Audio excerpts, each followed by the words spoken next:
All right, how goes it, everybody? January 31st, it's around noon. I've been slacking on making videos, so there's not much going on, but just whatever. I'm doing some stuff with the skid loader finally during the day instead of at night, so the video is going to turn out. So I'll take a short video. It's like 36 degrees out, so I'm going to do some scraping of the driveway, get some ice off on a few areas and drain some water so it doesn't refreeze and freeze some doors shut. Just wanted to show you guys the the snow bucket here. So last year I think I made the mistake, or it's older in general too, but clear some of this out. I think we made the mistake of scraping with the big 10-footer. So as you can probably imagine, when you got the skid loader in the middle, you know, and you're scraping all the way out to the 10-foot edge, you know, it puts a lot of pressure where the skid loader is pushing forward if this outer edge is trying to push back. And it was built pretty heavy duty. It is older, the metal's getting thinner, but you can see there's a little bit of a buckle here. I don't know if you can see that or not. It's a bit of a buckle, so we welded that up. It did it on both sides. Not as bad over here. Maybe it didn't. It was on the bottom then. It was a crack on the bottom. We had to flip over. But it kind of buckled, so I learned my lesson. Scrape with the dirt bucket now, so that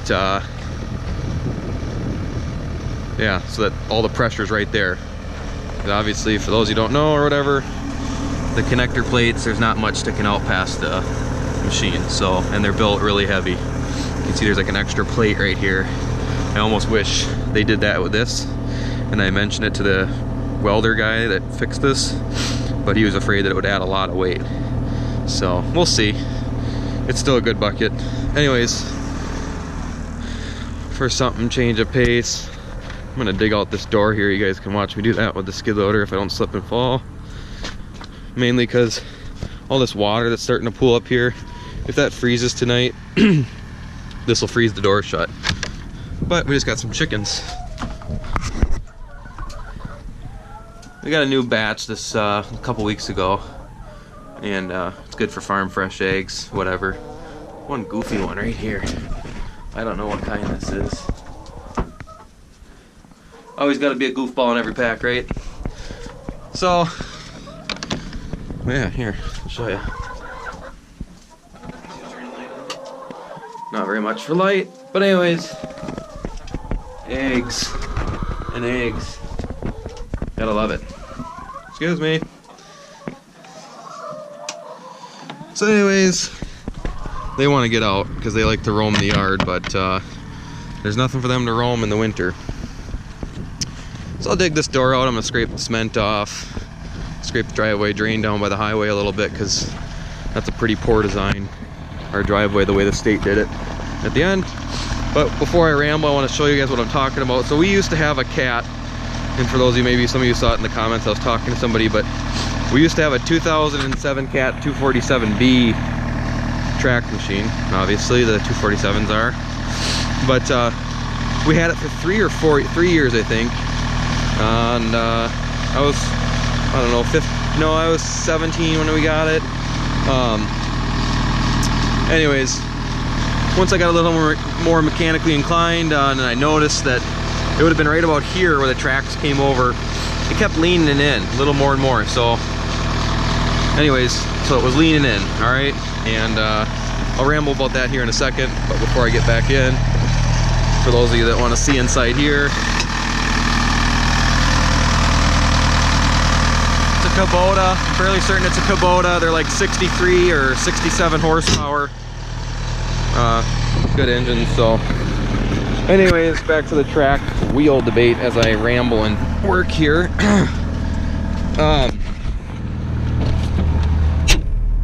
Yeah, so we had that for a few years. I liked it, actually. It was a good machine. The tracks were good. I liked how it could float. I'd go to the neighbors to plow snow, and I'd just drive through the field no matter how much snow there was. And you guys can see pretty good. No matter how much snow there was, I'd just drive through the field. It would float on top. It was always kind of funny. I had some snowmobilers looking at me funny or whatever, but I liked the hand controls. Obviously we stayed with them, so I obviously liked the knob. enough. But the other part that I liked over this machine in particular was that those were like, I believe they're called hydraulic. They're hydraulically controlled hand controls, where these are electronic hand controls. So when you're first driving it, when I first hopped in this machine at the dealer, you know, I could definitely tell it was a little more strange. I dug this out the other day, so I don't have to do too much dirt. I'm just trying to get rid of the water. They're a little strange. It's definitely like a lag time or a delay when you do the controls versus what I was used to on the Cat. So that made it a little trickier getting used to, but once you get used to it, the lag time or whatever, it's no problem. It's just like any other machine, you just had to get used to it. It didn't take long. It's just something I noticed. Anyway, so the track started leaning in, and so we brought it down to a Cat dealership in Mankato, Minnesota, and I believe they're a Ziegler. I'm pretty sure they're Ziegler. I think all the ones in Minnesota are Ziegler Cat and whatnot. So they wanted to, first they tried to sell us new tracks for both sides. The machine had, I think, around 2,000 hours when we brought that in, and they tried to sell us tracks for both sides, brand new aftermarket replacement ones. And I want to say that was going to be like $7,000 or $8,000 for just the parts. It was like $3,500 a side. Obviously, we don't use the machine that much to definitely not justify new tracks for both sides. So we decided to go with telling them it was a couple, I think it was 2, possibly 3 bearings that were out. It was the main one that made it lean in, obviously, and then there was a couple bogies they replaced while they were at it. So it was like 3 things they replaced. I want to say it was $1,000 in parts, and then it was over $2,000 in labor, which Cat's kind of got a reputation of that around here, at least, that everything's built strong, but they get you at the dealership, at least in my opinion. Good machines, not bad mouthing the machines, but we just had a bad experience with the tracks and the dealership. We had talked about trading it in on a newer machine or a lower houred machine. They offered us, I am fairly certain it was $11,000 or $12,000 for this machine. And some of you might say, oh, that's not bad for that houred machine or whatever, but we bought it with about 1,800 hours on it. And I'm pretty sure we paid, if I can remember correctly, to back then it was $18,500. Okay, so and we maybe had, like I said, 100 hours on it, since we had 150 hours. Maybe some people are gonna say you overpaid. No, we didn't. It was actually under what most of them were, right around that same ballpark. You know, then some people will say, well, then that's what you get for buying a cheaper, you know, higher hour machine. It wasn't, you know, it's not, don't get me wrong, it was lower price, but it wasn't like, hey, you know, this thing's obviously a lemon the way it's priced. Okay, so it worked great for a couple, 2.5 years or whatever, and then it just kind of went downhill with the tracks. So, and that's just kind of the risk you take with tracks, because that's the way they are. Anyways, they're like, yeah, you can trade it in, we'll give you $12,000 or $11,000. And I'm looking like, no way. So we ended up telling them just do it. It was $3,000 or a little over $3,000. They did the work. Replaced the bearings or whatever. I brought it home. I put it straight on Craigslist. I got it off the trailer and took pictures before I even put it back in the shed. And I put it straight on Craigslist. I bet you I had, for what I priced it at, I'm fairly, it's been a couple, 3-4 years. I'm pretty sure I listed it for 22 or 22 and a half, 22,000 or 22,500, somewhere in there. And I had a lot of phone calls on it for the way I priced it. Just kind of looking to get rid of it. Be fair with people. You know, I advertised that it was new parts, but the other side of the tracks weren't touched. And we actually had, I think it was a couple landscaping guys that were pretty serious, and one of them ended up coming down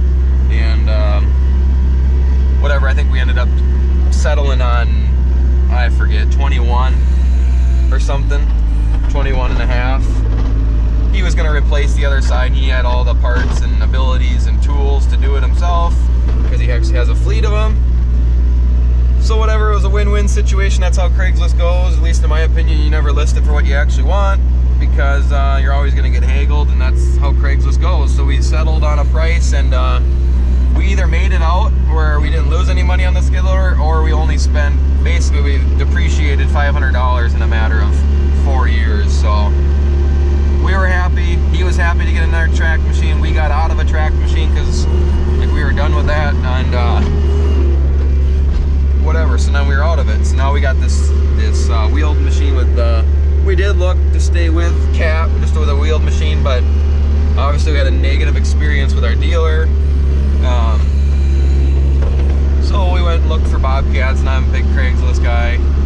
This is, as you can tell, this is a place where it drifts, and it's gotten packed down over the last few days. It's above freezing from yesterday and today, so I figured I'd peel it off before it refreezes again, because when everything melted and refroze, we had a mess, so I gotta get rid of it. Anyways, we looked around at deer, cat, a little bit of New Holland. I never drove one, but looked at a couple online, and ended up going Bobcat.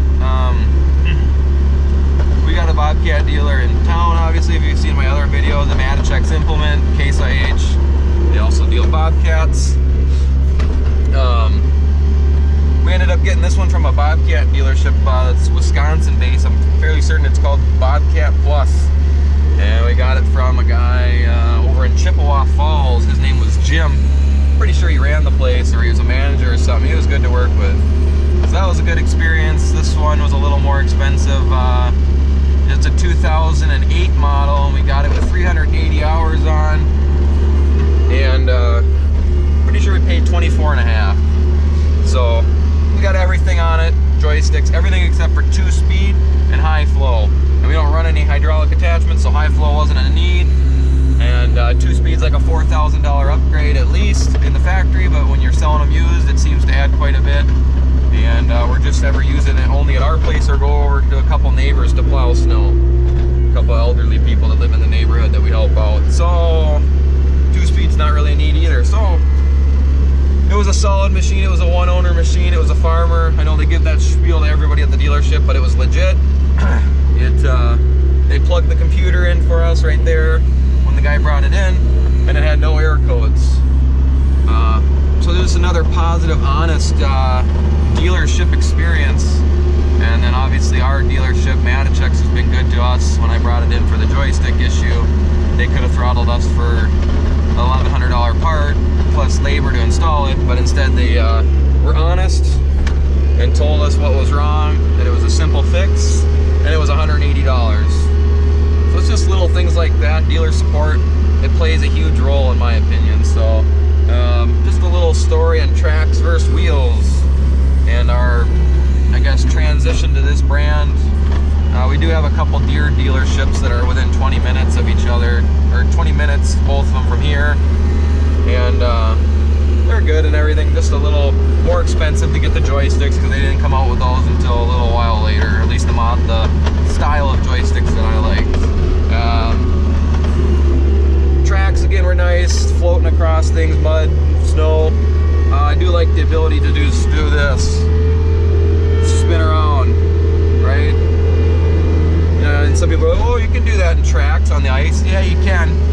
It works all right, but I can do that in no matter what it is, gravel, so, you know. And don't get me wrong, if you got money, you can do it, but you could hear it. It would go tung tung tung tung. You could hear the lugs on the tracks popping. Not popping off, just kind of, you know, the track was shaking because it's not designed to go sideways. I think people get confused that, you know, they're the same type of machine. It's a different, you know, it's a different style of operating. You got to do a little more of a 3-point turn, maybe different applications even between the two style of machines. So it's good. Definitely a smaller footprint. You know, it spreads the weight out.